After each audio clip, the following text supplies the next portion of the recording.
একসাথে জাহান্নাম ঢুকবো, আলাদা আলাদা ঢুকবো না, একসাথে জাহান্নাম ঢুকবো। নবী বললেন জাহান্নামের দরজাতে কোনো অসুবিধা হবে না। একবার বলবেন না সুবহানাল্লাহ? এই নিশ্চিন্তপুরে যত মুসলমান আছেন আপনারা সবাই যদি বলেন একসাথে মসজিদে ঢুকবো, বলেন ঢুকতে পারবেন? বলেন। দুটো দরজাতে 4টা লোক ঢুকবে, 5টা লোক গেলে একজনকে দাঁড়াতে হবে। আল্লাহর জাহান্নামের দরজা কত বড়! যত মানুষ এবং জিন জাহান্নাম যাবে, একসঙ্গে জাহান্নাম ঢুকতে চাইলেও দরজাতে কোনো অসুবিধা হবে। একটু বলুন সুবহানাল্লাহ। আল্লাহ আকবার। কত বড় জাহান্নামের গেট! গেট যদি এত বড় হয়, জাহান্নাম কত বড়! হে আমার মা, হে আমার বোন, আপনি শুনেন, আপনার পরিবর্তন আশা করছি। নবী বললেন একটা বিরাট বড় পাথর জাহান্নামের মুখের উপরে যদি ফেলে দেওয়া হয়। আচ্ছা আপনারা বলেন, একটা পাথর মনে করলেন 10 কেজি পাথর, 10 তলা বিল্ডিং এর উপর থেকে নিচে ফেলবেন, ওই পাথরটা উপর থেকে নিচে ফেলতে ক মিনিট লাগবে ভাই বলেন? 1 মিনিট? 2 সেকেন্ড লাগতেও পারে, নাও লাগতে পারে, বাতাসের গতিতে পড়বে। আল্লাহর নবী বলেন বিরাট বড় পাথর, মনে করেন 1 কুইন্টাল ওজন, জাহান্নামের উপরে যদি এরকম ফেলে দেওয়া হয়, ওই পাথরটা নিচে যাবে কত স্পিডে? একবার বলুন সুবহানাল্লাহ। পাথরটা তলে পৌঁছাতে সময় লাগবে কতদিন জানেন? 1 দিন 2 দিন নয়, 1 সপ্তাহ 2 সপ্তাহ নয়, 1 মাস 2 মাস নয়, 1 বছর 2 বছর নয়, 70 বছর সময় লাগবে ওই পাথরটা জাহান্নামের তলা পৌঁছাতে। সবাই বলুন সুবহানাল্লাহ। 70 বছর লাগবে একটানা তলা পৌঁছাতে, জাহান্নামের তলে পৌঁছাবে 70 বছর সময় লাগবে, 70 বছর। সুবহানাল্লাহ। জাহান্নাম কত গভীর! এত গর্ত জাহান্নাম, সব নিচে যে থাকবে ও হলো মুনাফিক। বলেন কে থাকবে? মুনাফিক। সব নিচে কয়লার মতন রাখবে আল্লাহ, কয়লার মতন। জি, সব নিচে থাকবে। শুধু তাই নয়, জাহান্নামী মানুষেরা কত বড়! হে আমার ভাই, নবী বললেন একজন জাহান্নামীর শরীরের চামড়া হবে 42 হাত মোটা। কত হাত বলুন একবার, বলেন। 42 হাত মোটা চামড়া হবে, চামড়া। তাহলে মানুষটা কত মোটা হবে? জি ভাই, 450 কিলোমিটার মানুষ হবে না? ভুল বুঝেছেন ওটা আপনি। ওটা বলছি একটু পরে বলবো, ওটা আপনার 450 কিলোমিটারটা বলবো। মানুষটা কত মোটা হবে যার চামড়া হবে 42 হাত মোটা? আপনারা কি সুবহানাল্লাহ বলবেন না নাকি? আল্লাহু আকবার।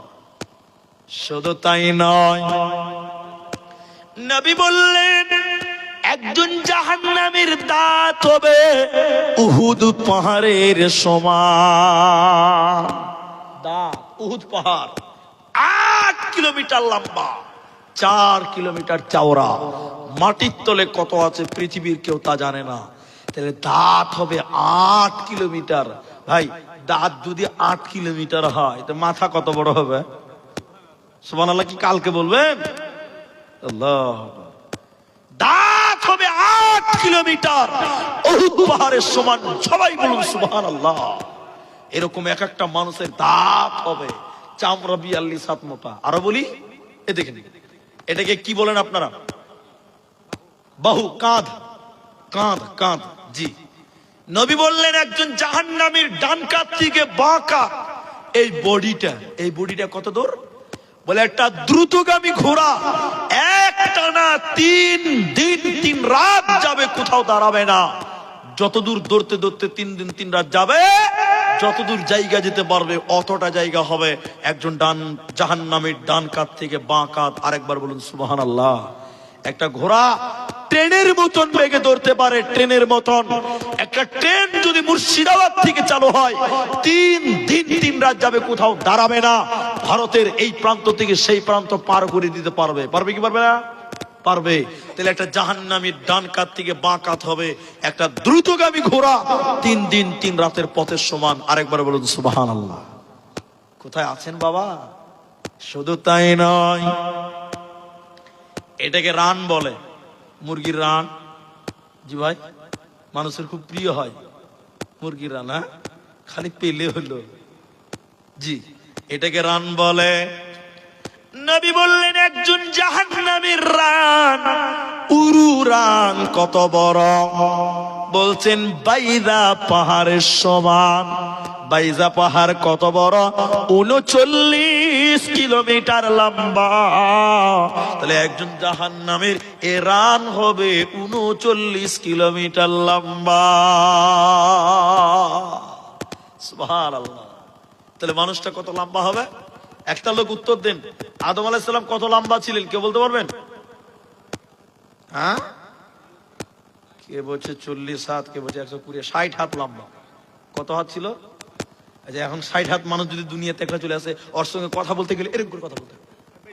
ঠিক বুঝছি না? বলে এরকম করে কথা বলতে হবে, ওর দিকে তাকাতে হবে আমাদেরকে। 60 হাত। আল্লাহ সুবহানাল্লাহ বলেন, সুবহানাল্লাহ। জাহান্নামীর রান হবে 39 কিলোমিটার। তাহলে সেই মানুষটা কত লম্বা হবে? আল্লাহু আকবার। বাস, আপনার মেমোরি, আপনার বিবেক, আপনার ব্রেন কাজ করবে না তাদের বিবরণ শুনলে আপনি। এবার আপনাকে বলি, ওই যে আপনার উত্তরটা 450 কিলোমিটার।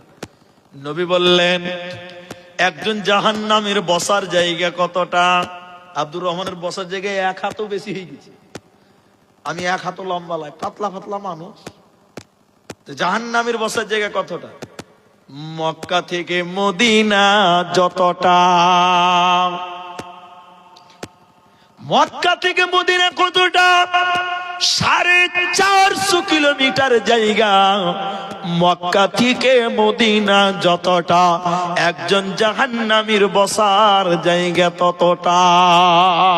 তাহলে একজনের জন্য বসার জায়গা যদি 450 কিলোমিটার লাগে, মানে এখান থেকে শিলিগুড়ি হয়ে যাবে।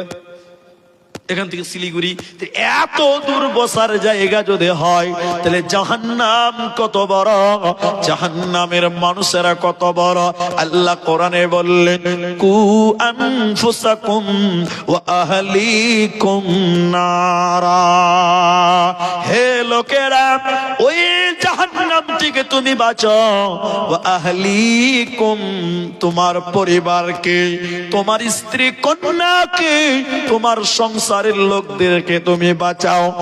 নারা, ওই ভয়ঙ্কর জাহান্নাম থেকে বাঁচাও। আলাইহা মালাইকাতুন গিলাদুন শিদাদ, যে জাহান্নামের ইন্ধন হবে, যে জাহান্নামের লোকরি বানানো হবে মানুষ এবং জিনকে দিয়ে। মানুষকে দিয়ে, পাথর দিয়ে, মানুষ এবং পাথর দিয়ে ওই আগুনটা জ্বালানো হবে, জাহান্নাম জ্বালানো হবে। ওতে মুসলমান, ওই জাহান্নামের লোকরি বানানো হবে তোমাকে, পাথরকে। অতএব ওই জাহান্নাম থেকে বাঁচো। জান্নাতের জন্য তোমরা প্রচেষ্টা করো। কোন মানুষ যদি জাহান্নাম থেকে বাঁচার প্রচেষ্টা করে, সফল হবে, সাকসেস হবে। জান্নাতের জন্য চেষ্টা করে, ওই মানুষটা সফল হবে, সাকসেস হবে। তাই আল্লাহ বলেন তুমি নিজে বাঁচো, তোমার পরিবার কেউ বাঁচাও। কিভাবে জান্নাতে যাবেন, কিভাবে জাহান্নাম থেকে বাঁচবেন? সম্মানিত বাপেরা এবং ভাইরা, আপনাদেরকে এটুকু কথা আপনাদেরকে শুনতে হবে।